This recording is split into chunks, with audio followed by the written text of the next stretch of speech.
अब्दुल्ला खान की मुश्किलात में इजाफा, सीबीआई करेगी तफ्तीश।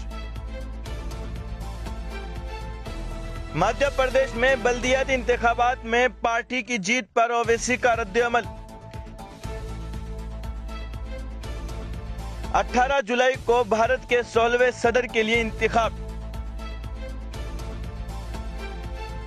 अपोजिशन की जानिब से मार्गरेट अलवा नायब सदर की उम्मीदवार होगी।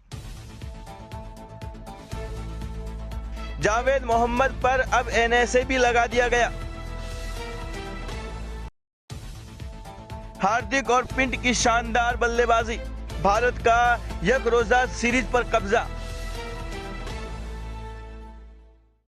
श्रीलंका बहरान के शिकार मोहम्मद शफी केरला में पापड़ फरोख्त करने पर मजबूर।